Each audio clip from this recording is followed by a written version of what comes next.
Mesdames, Messieurs, bonjour à toutes et à tous. Bienvenue au journal Sécurité et développement au cœur de la 4e conférence des chefs d'État du G5 Sahel. Elle se tient à Niamey en présence du président du Faso, Roch Marc Christian Kaboré, qui a foulé le sol nigérien ce matin. L'importation du tilapia pour la consommation n'est pas interdite au Burkina. L'interdiction frappe les poissons destinés à l'élevage. Précision donnée par les responsables du ministère des Ressources animales et halieutiques. Niamey abrite la 4e conférence des chefs d'État du G5 Sahel. Sécurité et développement sont au cœur de cette rencontre à laquelle participe le président du Faso, Roch Marc Christian Kaboré, est arrivé ce matin dans la capitale nigérienne pour prendre part à ce sommet avec ses pairs de la région. Il s'agira de donner des orientations sur les projets de développement et apprécier la mobilisation des ressources pour l'opérationnalisation de la force régionale. Reportage de notre envoyé spécial Draman Dadia. Niamey accueille le président du Faso.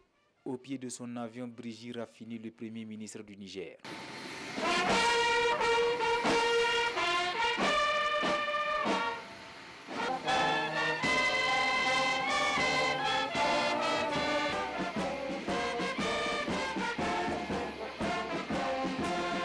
Roch Marc Christian Kaboré et ses homologues du Mali, de la Mauritanie et du Tchad foulent le sol nigérien aux côtés de Mahamadou Issoufou pour la 4e conférence au sommet des chefs d'État du G5 Sahel.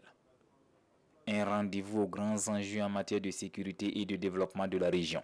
Ce sommet a lieu à la veille de la réunion de Bruxelles pour réunir les contributions afin de rendre opérationnelle pleinement donc, la force conjointe, où vous savez bien qu'on recherche 423 millions d'euros. Alors qu'actuellement, avec les différentes contributions déjà annoncées, on doit être autour de 300 millions d'euros à peu près. Et l'autre enjeu aussi, c'est l'Alliance Sahel, c'est-à-dire comment faire un accompagnement en termes de développement comme une sorte de réponse donc, aux défis sécuritaires. Sécurité et développement doivent aller de pair et les décisions qui seront prises au cours de cette conférence devrait donner un coup d'accélérateur au PIP, le programme d'investissement prioritaire du G5 Sahel, à l'image du programme d'urgence pour le Sahel, mis en œuvre par le gouvernement burkinabé. À quelques heures de l'ouverture du 4e sommet du G5 Sahel à Niamey, consacré notamment à l'opérationnalisation de la force conjointe, le commandement de cette force a fait le bilan de la 2e opération baptisée Panyali.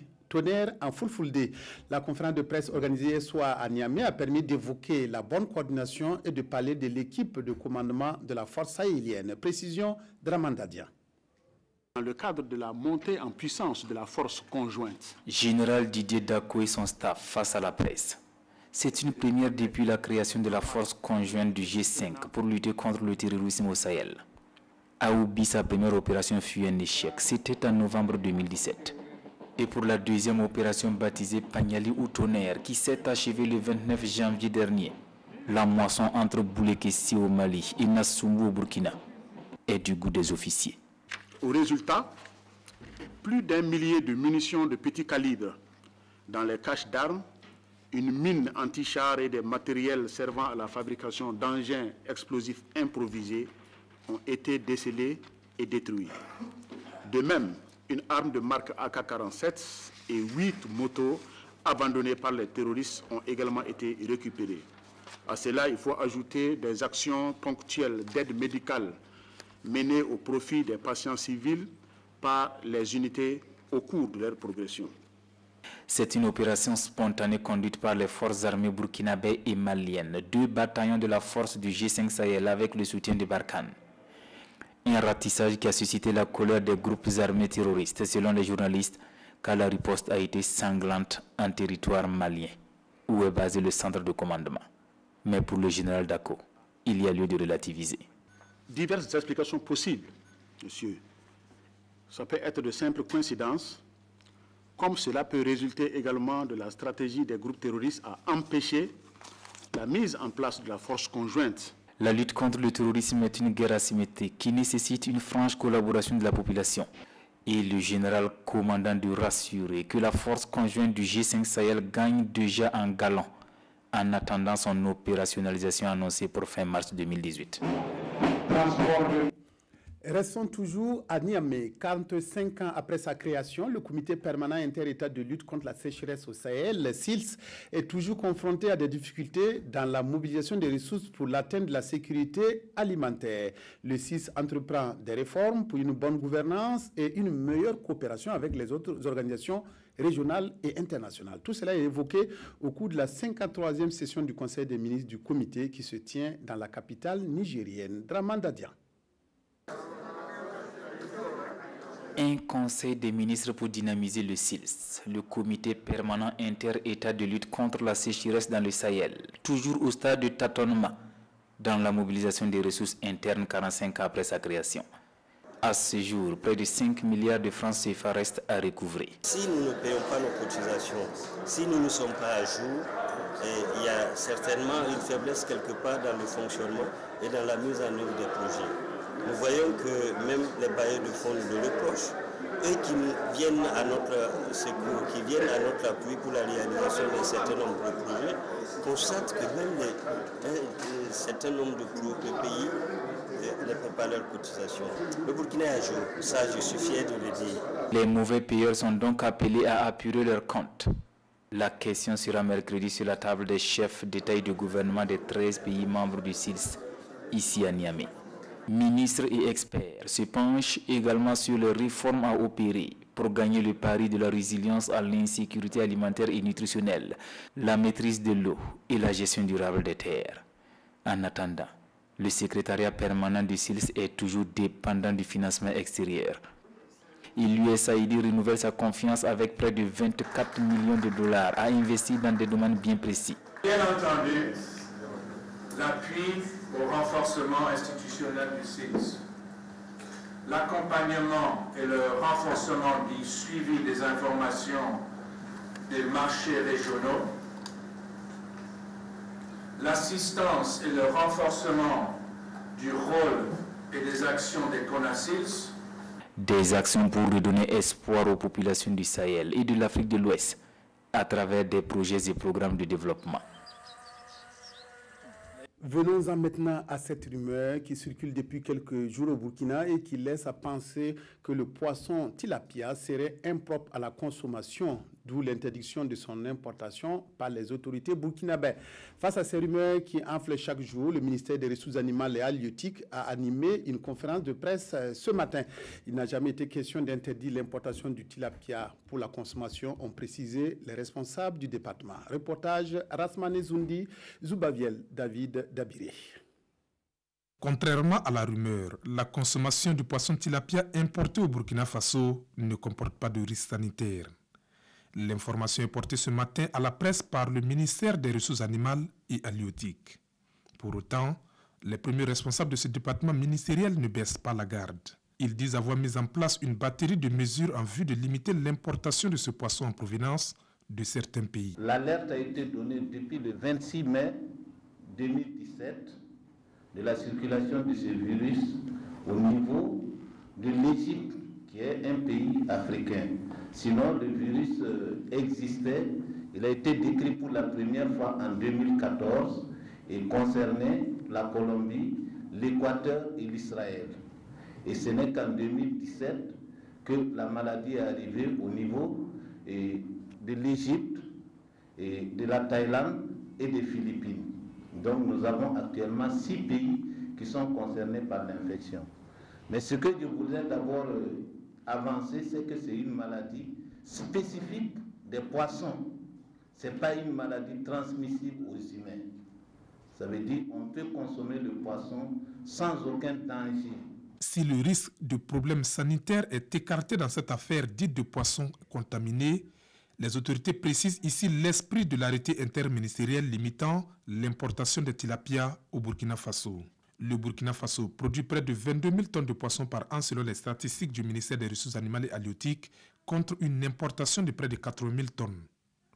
Les autorités disent vouloir ainsi donner la chance à ces secteurs pourvoyeurs d'emplois de se développer à l'abri des risques de contamination. La santé des populations est aussi prise en charge dans le sud-ouest où sévit ces derniers mois des cas de varicelle. Des cas détectés dans un village de la commune de Gawa qui concernent aussi bien les enfants que les adultes. Mais selon les spécialistes de la santé, il est trop tôt de parler d'épidémie, même si des précautions doivent être prises pour éviter la propagation de la maladie. Ignace Bado, Isiakanana, à Gawa. Oli, localité située à une quinzaine de kilomètres de Gawa. Depuis le mois de décembre, plus d'une trentaine de cas de varicelle ont été enregistrés dans le centre de santé de cette localité. En décembre, on a enregistré 9 cas. En janvier, on en a eu 20. Et à compter du 26 janvier jusqu'au 1er février, aujourd'hui, on a eu 6 cas. Les signes, c'est surtout la fièvre, les céphalées et puis l'éruption cutanée. Voilà, c'est l'éruption cutanée, ça débute au niveau du cuivre chevelure.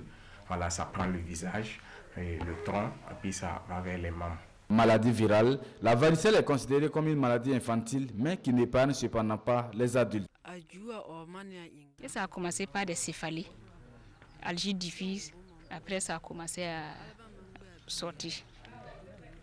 Et quand ça a commencé, elle ne savait pas que c'était la varicelle. Donc c'est hier que les boutons là sont sortis. Donc elle s'est levée aujourd'hui pour venir au service. Ils ne viennent pas attendre, ils peuvent prendre 4 jours, 5 jours avant de venir. Ils se badigeonnent avec de la cendre ou la potasse ou bien un truc comme ça avant de venir. Et souvent même, c'est nous, on les aperçoit, on dit de venir prendre les médicaments pour que ça ne parte pas loin. Voilà. Ils viennent rarement en consultation.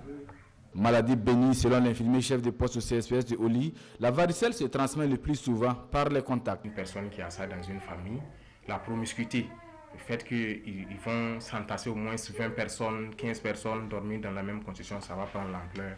Donc on les sensibilise là-dessus.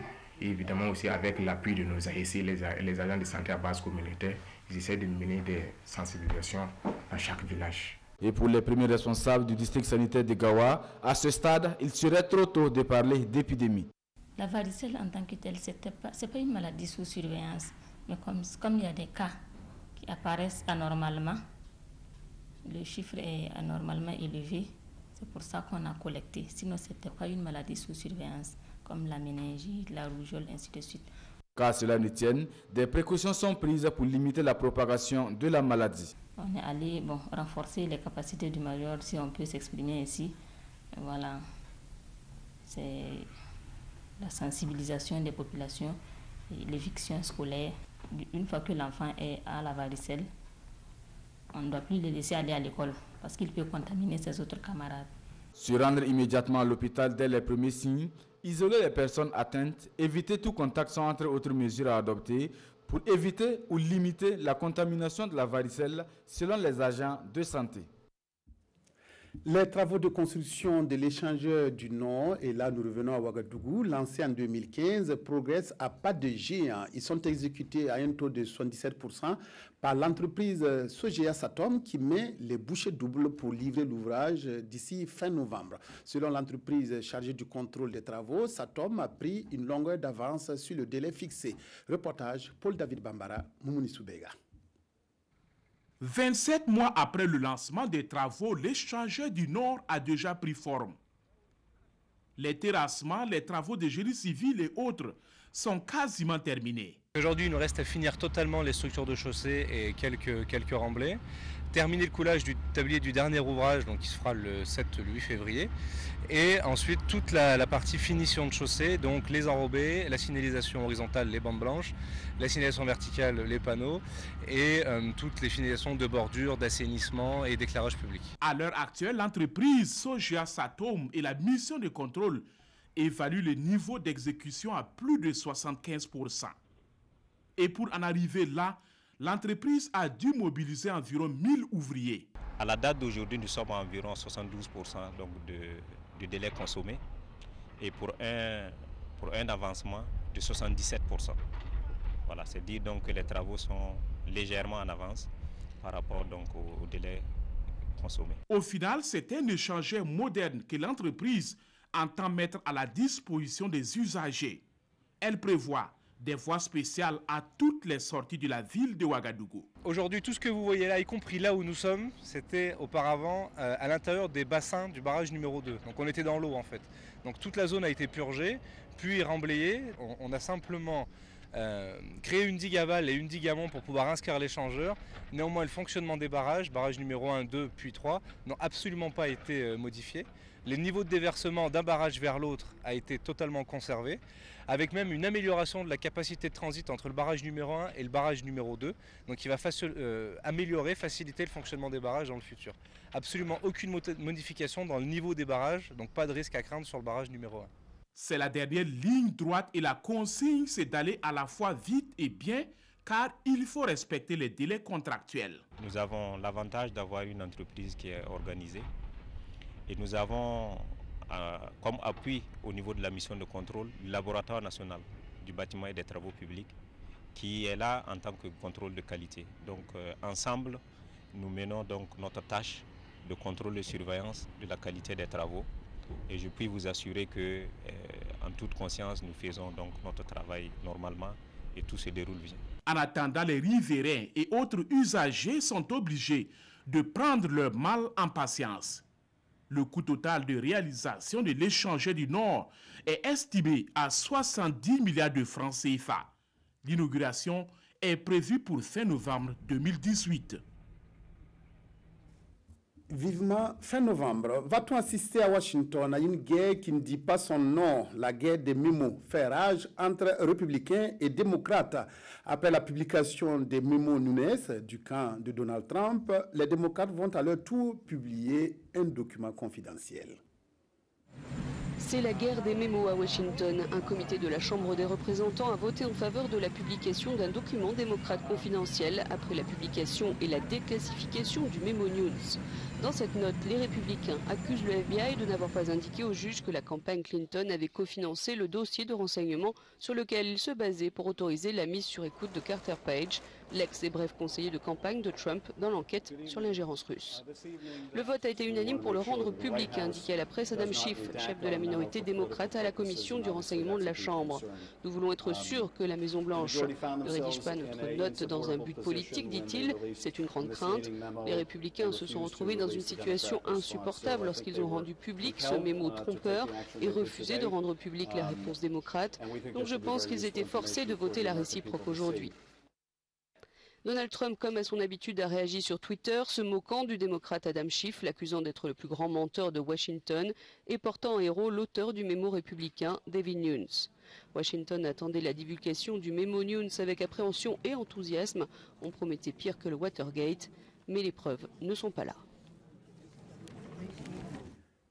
Les élections municipales en Guinée, le procès de Halifa Sall au Sénégal et les pressions exercées sur le président Jacob Zuma sont les sujets évoqués aujourd'hui par les journaux burkinabés. Aimé Solange Gigman pour la revue de presse. En Afrique du Sud, l'ANC plonge sur le sort de Zuma, titre Sidoya, englué dans les scandales à tiroir qui vont de la réfection de sa résidence de Nkandlé au rapport incestueux avec le lobby financier de la famille Gupta. Zuma assurément est devenu un boulet pour l'ANC, explique aujourd'hui au Faso. En vérité, poursuit ce journal, c'est un bras de fer entre le patron de l'ANC, Cyril Ramaphosa, et Jacob Zuma. Ceux qui réclament son départ veulent qu'il cède sa place au nouveau chef du parti. Ils redoutent une débâcle aux élections générales de 2019 si le président Zuma restait au pouvoir, indique Sidoya. D'ores et déjà, conclu aujourd'hui au Faso, c'est une triste fin pour celui qui a été le compagnon de Nelson Mandela et qui n'a pas su se faire accompagner par une parcelle de l'aura de cet homme. Autre point de l'actualité internationale évoqué par la presse nationale, le procès du maire de Dakar. Ce procès est un procès politique, ce sont les premiers mots de Khalifa Sall ce lundi matin à l'audience, indique Sidoya. D'après l'observateur Palga, cette posture de victime politique ne lui sied pas du tout. Pour ce journal, il gagnerait à aller au-delà de l'agit-propre et à préparer sa défense afin de se laver des accusations qui souillent sa moralité susceptible de briser sa carrière politique. Quant au journal Le Pays, il revient sur les élections municipales en Guinée-Conakry et manifeste son étonnement quant au faible taux de participation et aux fraudes constatées. Ce journal s'attendait à mieux en termes de mobilisation des électeurs et même d'organisation pour des élections réclamées à corps et à cri depuis fort longtemps, et d'autant plus qu'il s'agissait d'élections de proximité. Une fois de plus, déplore Le Pays, la Guinée s'illustre de la pire des manières en renvoyant l'image de mauvais élèves de la démocratie, pourvu que les éventuelles réclamations se limitent au seul cadre de la légalité constitutionnelle et ne se transposent pas dans la rue, espère ce journal. Voilà, c'est tout pour votre journal de 13h. Merci de votre aimable attention à la RTB.